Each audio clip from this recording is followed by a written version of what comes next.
Assalamualaikum warahmatullahi wabarakatuh.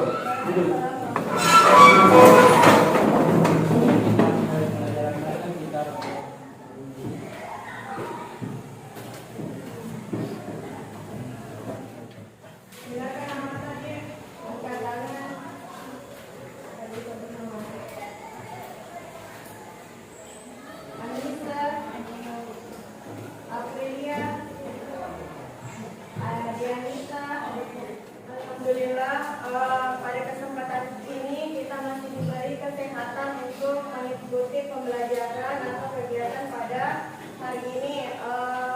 Bagaimana kabarnya semuanya? Baik. Alhamdulillah, tidak ada nih yang sakit dadanya. Sembuh nih? Sembuh nih nak? Alhamdulillah, sembuh ya. Sudah siap mengikuti pembelajaran? Sudah? Siap? Minta tolong semangat ya. Tunjukkan itu motivasi selalu dalam diri kita. Ini itu masih dikasih kesempatan untuk belajar. Coba lihat orang yang lain, orang yang tidak mampu atau tidak punya kesempatan di sekolah. Mereka itu mau sekali ada di posisi kita. Jadi kita sudah dikasih kepercayaan sama Allah. Usahakan betul-betul belajar ki. Jangan sia-siakan kesempatan yang telah kita pelajari itu minggu lalu. Materinya apa? Masih ada yang ingat? Apa? Penawaran uang. Oke, penawaran uang. Apa sih itu penawaran uang? Jumlah uang yang disediakan oleh pemerintah dan bank. Selain pengertiannya permintaan uang kemarin, apa saja lagi yang kita bahas atau dipelajari? Teori penawaran uang sama faktor-faktor yang menyebabkan yang mempengaruhi permintaan dan penawaran uang. Oke, pada hari ini itu yang akan kita bahas mengenai kebijakan moneter. Kalau tidak salah, kita sudah bahas sedikit kemarin nih di materinya apa? Inflasi. Kebijakan yang diambil BI untuk mengatasi inflasi itu ada 3, yaitu kebijakan moneter, fiskal, dan non moneter. Pembelajaran kita hari ini itu setelah mengikuti pembelajaran diharapkan siswa dapat menjelaskan pengertian kebijakan moneter, menganalisis tujuan dan peranan kebijakan moneter, dan menyebutkan instrumen kebijakan moneter. Silakan diamati dulu berita di atas.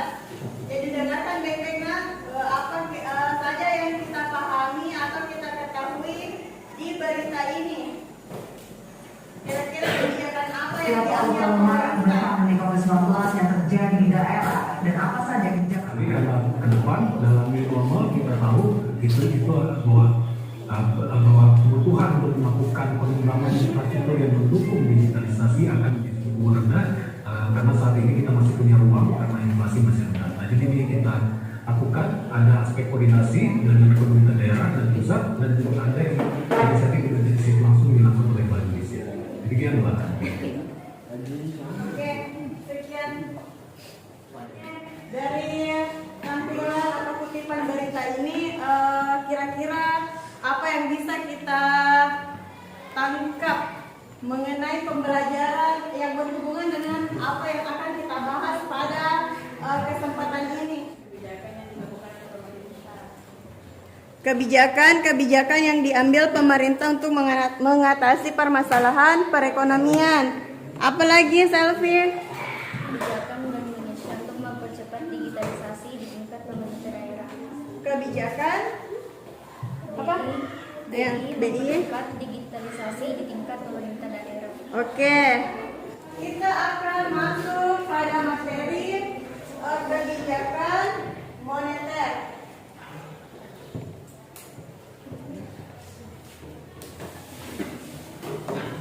Yang kita bahas pada hari ini itu ada pengertian kebijakan moneter, tujuan dan fungsi kebijakan moneter, sama instrumen kebijakan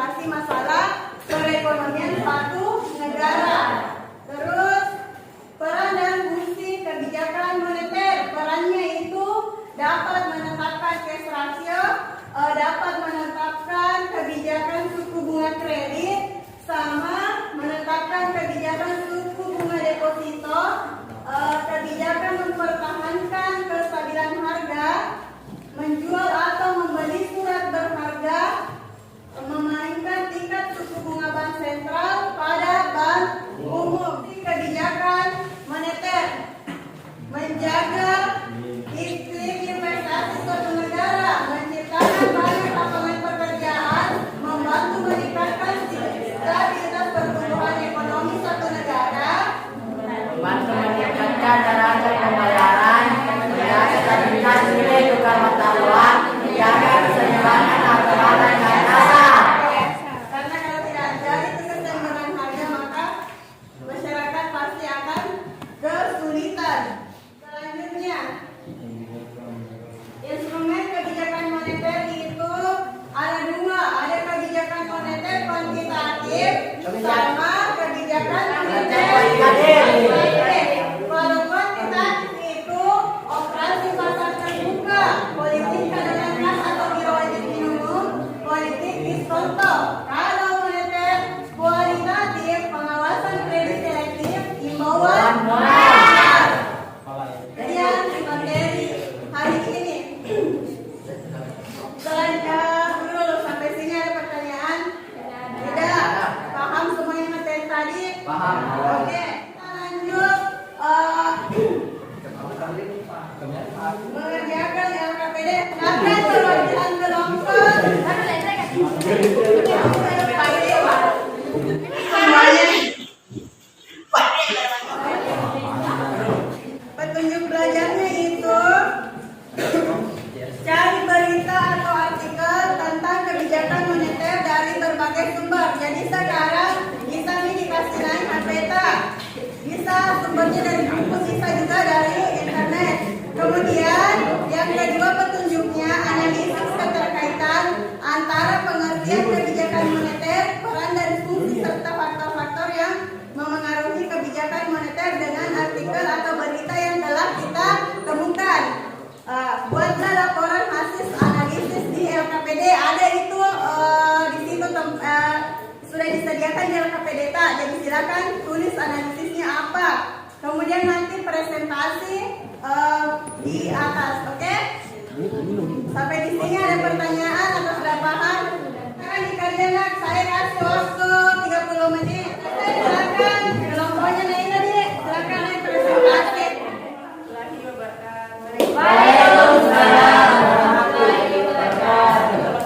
Perkenalkan kami dari kelompok 1 akan menyaksikan hasil sidang. Yang pertama, perkenalkan nama saya Naila Abdullah Medani. Kenalkan nama saya Jessica Sekretari. Ini akan mempresentasikan hasil studi kami tentang kebijakan moneter. Kami akan mempresentasikan dan Bapak akan membacanya.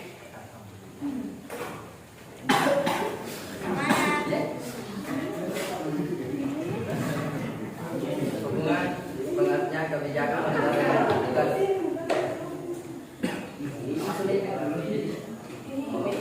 BI dan KSSK atau stabilitas sistem keuangan membangun kebijakan-kebijakan untuk mendukung perekonomian dengan menegakkan kebijakan makro prudensial yang akomodatif dan berikut. Hubungan peran kebijakan moneter dengan artikel memainkan jumlah cadangan perbankan. Dalam artikel membahas mengenai memainkan jumlah cadangan perbankan dengan melakukan penumbuhan pembiayaan bagi perekonomian kita.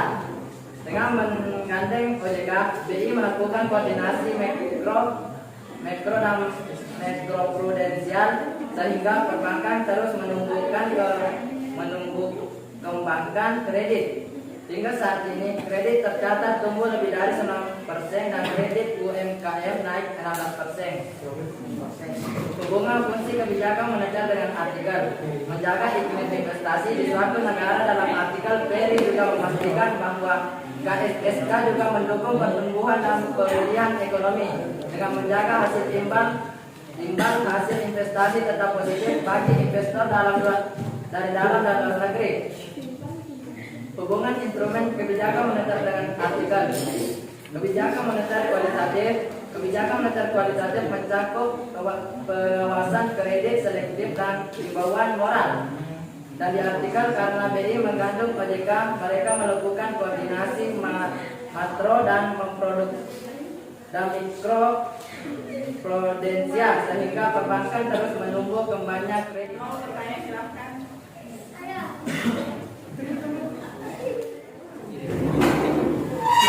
Assalamualaikum warahmatullahi wabarakatuh. Perkenalkan, nama saya Selvi Anastasia, kemudian dari kelompok 4. Saya akan mengajukan pertanyaan kepada kelompok 1. Pertanyaan saya yaitu, bagaimana bisa kelompok Anda mengatakan bahwa kebijakan moneter yang berhubungan dengan artikel Anda yaitu kebijakan kualitatif? Kami mengambil kebijakan moneter kualitatif yang berkaitan dengan artikel kami karena kebijakan moneter kualitatif mencakup pengawasan kredit selektif dan himbauan moral. Dan dia juga mengatakan karena BI sudah menggandeng OJK, mereka melakukan koordinasi makro dan mikro prudensial sehingga perbankan terus menimbulkan perkembangan kredit. Sekian dari kelompok kami. Apakah ada jawabannya semua? Ya, terima.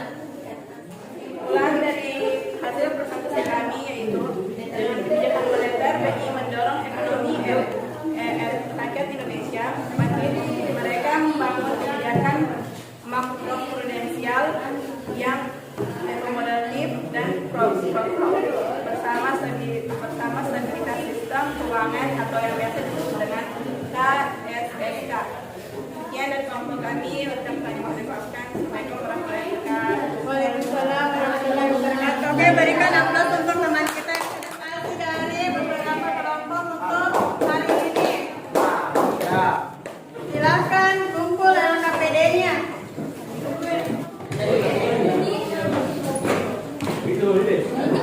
Memberikan kesimpulan atas apa yang dipelajari. Dari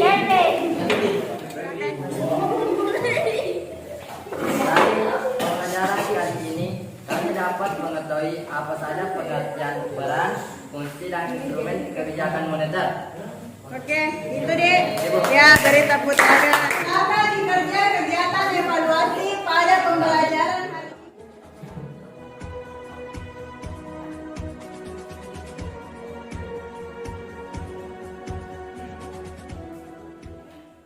Mana pembelajaran hari ini? Alhamdulillah baik. Baik tadi. Alhamdulillah sekian pembelajaran untuk hari ini. Ingat minggu depan materi kita tentang kebijakan fiskal. Belajar di rumah ingat? Iya. Oke, silakan.